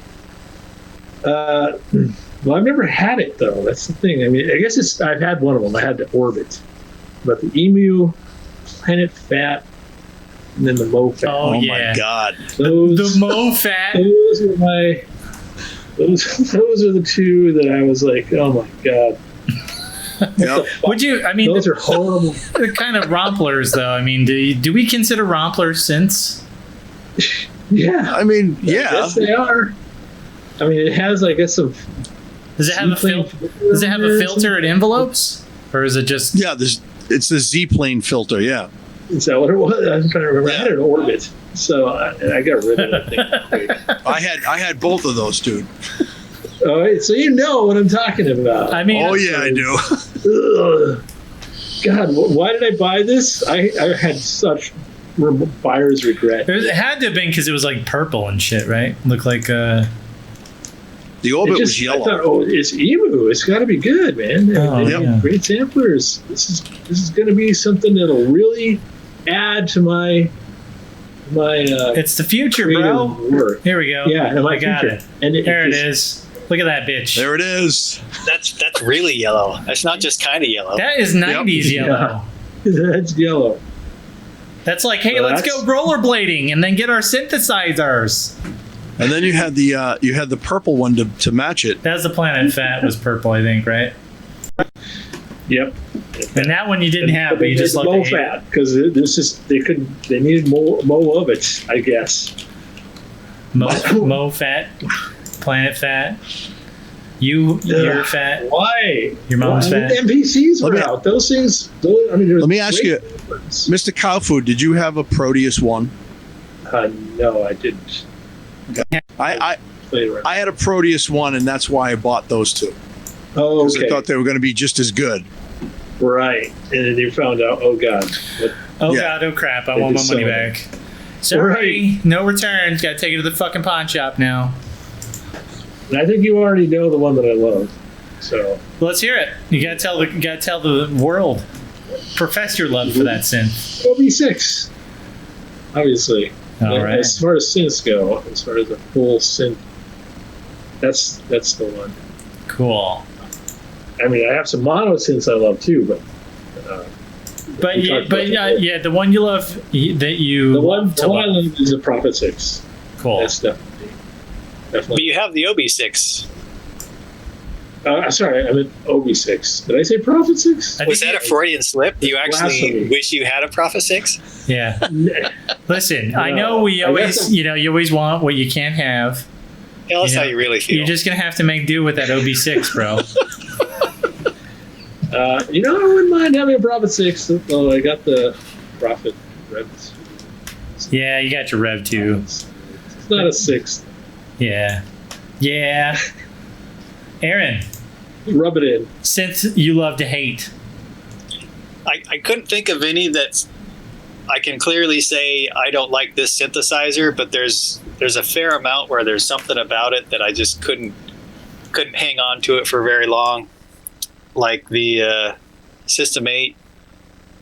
I liked everything about it, but the aesthetics are just so overbearing that I ended up passing that one. Yeah, that is an ugly mofo. The System 1 has got the same green glow that you just can't turn it down. It's even worse, though. It's kind of the system small enough that I can kind of deal with that. But it had the 1M. Yeah, the 1M. Well, was that the rack? Yeah, the rack one. Okay. The keyboard one I couldn't stand at all because not only was it green, but it had the green like outline around the outside. Like, what the? And the keyboard, the keyboard felt horrible on that thing. Yeah, it was like short travel, mini keys, slim keys, whatever. Yeah, what I wish is, as I understand the System 1 keyboard, you can turn down the lighting a little bit, but on the 1M, for some reason, they never implemented that in the firmware, so the lighting is like full blast. But the whole IRA line aesthetically is unfortunate because the ACB sounds so good. Yeah, that's the thing, right? Yep. The System 8, even though it looks not so awesome, has got ACB. And it sounds what amazing. You can do with the System 8 is you can get the wood end cheeks on it and then turn the lights off completely. Yeah. But then when you use the different modes, like, the different plug outs, right, you're kind of a little confused because the lights are off. Because that's how it guides you as to the architecture is the things that are no longer included. They should, it's kind of like a black matriarch. They should do a System 6. It's a genius idea. They should do a System 16 and have it like they did with the TR-8S, where you can actually change the colors of those LEDs. Yes. The mistake I think they made with that is just it's green and fuck you. That's all you get. I don't like that. I'm saddened because the direction that the XMs have gone suggests that ACB is just a thing of the past. ACB and they're probably dead. not going to revisit it. Yeah. And they're not going to do a follow-up to any of the IRA line when, like you said, well, just give me some color options and we're good. Well, I mean, they did it with the TR-8S. Mm-hmm. So, and the MX1 mixer's a really good mixer still, I think. And that has less of that intrusive green. Is that the System 8S? Or, is that rumor true about the mixer, that they're coming out with a version 2 of that? People have been asking for it for years. I don't know if they're actually doing it or not. People have been asking for analog for years, and what have we gotten? They don't listen to us. Bastards. So that's one that I thought of off the top of my head for sure with the IRA stuff. What about the synth you love to love? That's got to be the Mofo X4. It's interesting because for the first 6 months or so, I didn't really get along with it, and I didn't quite know where the sweet spots were at. But after 9 months, so it had you sleeping on the couch. I can't make a bad. What's that? It had you sleeping on the couch till you found its sweet spots, and then 9 months later, you guys, there's a little baby one running around, or what? I'm gonna move to Japan so I can marry it. Oh, can you marry your synths in Japan? I know you can marry dolls and like robots and stuff. You could make, dude, you would be like on the news. Man marries synthesizer. Man marries synthesizer. But yeah, I can't get a bad sound out of it. And regarding the Rev 2 versus 08 conversation, because I was like, man, I really love the Mofo. I just wish it had more voices. And I tried the Tetra combo, and that was like a glitchy nightmare. And I do prefer the Prophet 08 to the sound of the Rev 2 because the 08 sounds closer to the Mofo. Just a grittier, less refined sound if you like that. But the 08 is missing the feedback, and that's where the Mofo really comes alive. Is it feedback or drive? But you can drive the filter, and it just gets really beefy and smudgy and warm. And I do it on a lot of patches, and the 08 and the Rev 2, they don't have that capability. So that's why I'm like, well, 4 voices works for me. I'm getting along with 4 voices better than I ever thought I would. So PolyBrute. 6 voices. I don't need 6 voices. He's good with 4.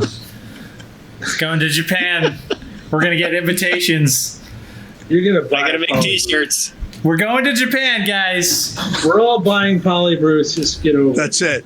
Yeah, that's it. It's gonna happen. Only if they make a Southwest edition. The other 3, you're gonna buy that other guy. That'd be yeah, we probably all actually will end up buying that. I'm not buying a black Moog though. The next synth I had on my list was going to be a Voyager.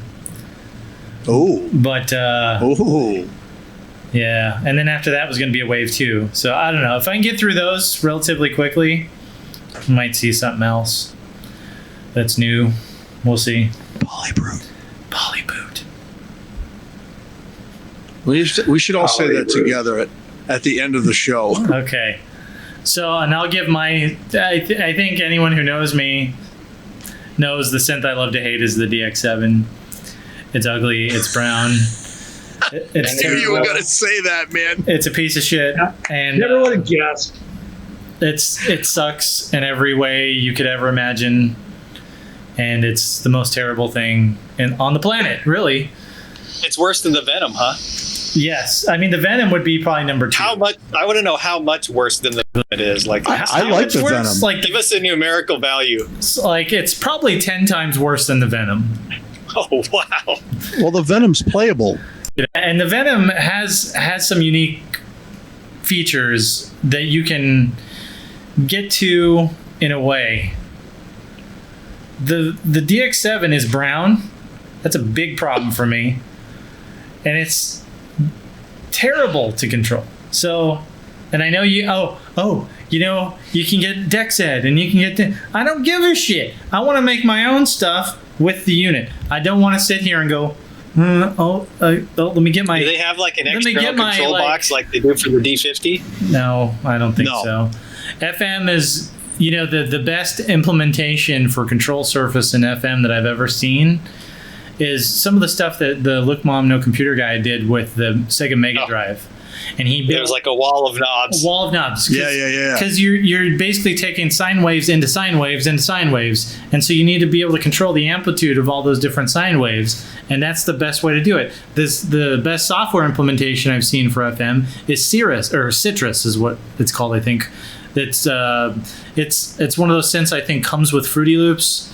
You can buy it standalone. I bought it standalone because it has a nice array, like matrix of knobs for your sine waves, and that to me makes the most sense with FM. The DX7 is the biggest pile of crap on the planet, and it's brown to prove it. The Arturia DX7 is really good. Yeah, I upgraded my Arturia collection. I was on version 4. So I got version 7, I think, now. And I think I'm on 6. Has that. I'll have to try it out. I haven't.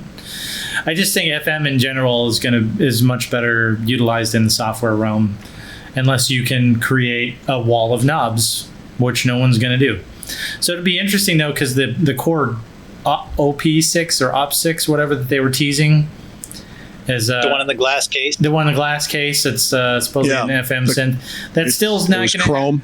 Yeah, it's still going to be a shitty experience with that interface, and it looked like a DX7, dude. I took pictures of it. Yeah, it was the dumbest thing. Why would you release something that's that terrible ever again? I don't know.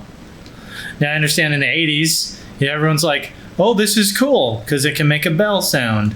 Okay, but now it's 2020 and it sucks. Okay. So all right, that's the one I love to hate, and then the one I love to love is the Slim Fatty and the Little Fatty. Those are my favorite synths of all time. Mm-hmm. Even more than the One or the Quantum? Yes. Really? Yeah, the One I'm still, it still has some problems that make it extremely frustrating to use effectively, in my opinion. I don't know how Jamie of GeoSynths is able to sit there and program that thing, because it is a wild beast sometimes in the way that it takes finesse. And not that I don't love it, I do, but it's no Slim Fatty, especially Polychain Slim Fatty, Little Fatty. That's beautiful to me. So Tower of Power, hard to beat that. The Tower of Power is pretty epic. You need to get some lighting, like some light bars that go behind the Tower of Power. Yes. That make it glow from the sides and the top and everything. Yeah, to where it actually looks like power coming out of it. Yeah, it's like, and have them like pulsate somehow. Well, maybe I'll just get that thing on Echo's wall. Synchronized to an LFO. Oh man, that would be so awesome. Just send me that thing on your wall back there, and I'll use that. Yeah. They're like $200, and you get 9 tiles. How big are the tiles? About the size of my head, actually. And you get 9 It's of pretty them? big. Yeah. So I could do like a whole wall? Oh yeah, you For should like see what people do $1,000? with them. You know, You They're- could it's totally amazing. light up his tower of power with that. yeah, I could light up the whole floor. I could just make a floor of light. Oh, you should see what people do with them. They actually have them going up the wall and then onto the ceiling, and that's what lights up their whole studio. It looks amazing. That's cool. And it also has What are I don't know they if you can called see on again? the nano leaf. Nanoleafs. Okay. If you see on the there's a little notch right there next to see the little leaf down at the bottom. Yeah. That little notch actually it's sound activated. So if I'm you clap? doing a mix, Yeah, can you do some... I don't have it turned on right now. But if I have it turned on, If it doesn't work with the clapper, I don't want it. Yeah. yeah, it works. I just don't want to turn it on because then I can't. I got to go into the app and turn it off. Yeah, I don't again. want to have to get up and turn the fucking light off. I want to clap. Clap on. Clap Well, on. I could just say, I could just do this. Alexa, turn off Aurora. Oh, There you look go. at that. You got Skynet in your house. Yep, it's a surveillance device. You're screwed. Yeah. Well, I have the whole studio rigged with lights like that. Did you Alexa, just turn your on whole studio lights. off with that? Did that turn Yeah, I everything just turned off? on. Or just the wall? I'll show you. Alexa, turn on Aurora. Okay. She's so nice. She says okay. So right now I have all the lights are on in the studio, and if I could just say, Alexa, turn off studio lights. Okay. What? Now see, Alexa turns everyone. Alexa turns studio lights back on. Now it's Moodcraft. Yeah, Moodcraft. I like- Ooh. Alexa, turn studio lights on. She doesn't listen. Okay. Yeah, she's like, fuck you, There we bro. go. You and your PolyBrute, So, yeah. fuck off. I don't have one yet. That's pretty cool, though. I dig that. Yeah, who needs switches and buttons when you can just use your voice? Actually, this lighting's much better. What I want I is don't look like I don't look so much like Rocky Raccoon or Uncle Fester right now. There you go. But what we should have is where you can be all, Alexa, make me a #1 hit, and then just spits it out. Look what I did. That's the next step, I think. Yeah. Yeah. All right, guys. I think we'll call 'Cause- that a show. What do you Just think? one more other thing. Siri's a fucking idiot. I just wanted to say that. Oh, Siri is? Yeah, she's a fucking idiot. Well, that'd be cool if you could see like Siri and Alexa just box. What does Siri say if you tell her to make you a sandwich? Hey Siri, make me a sandwich. I can't. I have no condiments. I can't do that. I have no condiments. Why does she sound like a British lady? I have her set to British. Oh, I was hoping it would give you some sort of feminist response. like why don't you go Hey, make Siri, your own damn sandwich? Make and me a quit? sandwich. I'm not permitted to prepare food. I'm not permitted to prepare food. She's a fucking idiot, dude. It's just, it's just awful. Like Alexa's just so much smarter. Yeah. Oh, shut up. But I haven't changed her name yet. I got to change her name. I just might call it Computer. No, do the whole Star Trek thing. Computer. Self-destruct. T-3 minutes. Just say like Computer lights on halfway, and she'd do it. So Yeah. Tea, Earl Grey, hot. Yeah. yeah, right. Ask her that. See what she says. Hey Siri, Earl Grey tea hot. Coming right up. She should have said, Holy What is shit! not make it so. What do they respond with when he says stuff? I can't remember. When Picard gives an order, what do they normally say? They say, I don't know. I Captain. I don't. aye. Yeah, I don't know. Yeah. Yeah. So yeah, Siri's an idiot. Siri sucks. But anyway, Yeah, she does. Cool. Watch. Hey Siri, you suck. That's not nice. Yep, there you go. Yeah, there you go. That's brilliant response. Great comeback, That's as much Siri. Yeah. That's the extent of her emotion chip. Yeah. Yeah, pretty much. And you make her sound even more dumb by having a British accent, I think. It doesn't. Well, I did that because her regular voice just started annoying me even more, so I had to change it. It would be hilarious if you could make her speak in a southern accent, and then she'd be even more dumb. That'd be dope, actually. Coming around. I can't tolerate anything with an electronic voice. I can't stand it. Well, I think Alexa is her voice is very nice. It's easy to listen to. Where, Siri's voice just was starting to get to me after a while, so I had to change it. But no, I hear what you're saying. It's kind of like AI is kind of odd, Yeah, it's kind of a weird thing to get used to. It's you know not what I mean? that good yet. No. And when it gets really good, that's when I'm going to be even more scared of it anyway. So Yeah. Cool. Well, hey, dudes, that's a wrap. All right. All right. Thanks for being on the show. What were we going to say? PolyBrute. All together, 1, 2, 3. PolyBrute. PolyBrute. You guys are like a 1, 2, 3, and then you waited 10 seconds. We all did it. What was your problem? You need practice? Yeah. You want me to hold your hand, Marshall? Yeah. How do we do it? Is it on 3 or 1, 2, 3? 1, Go. 2, 3, then. PolyBrute. Okay, let's do it again. All right. Count it down. You 1, 2, 3. PolyBrute. Okay, good job. Hooray for us. All right. Ladies and gentlemen, thank you very much for tuning in to the show. Be sure to like, subscribe to the channel. The Synth Lizards and I will return eventually. In the meantime, please check out Aaron's channels, Imperfect and Point Surrender on YouTube. Mr. Cowfood, do you have your YouTube channel? I do have my YouTube channel. It's just a placeholder at the moment, but I do have SoundCloud. So Okay, check so out. visit Mr. Cowfood's SoundCloud. With stuff from 4 years ago? Yeah, it's some of it. He's getting on it.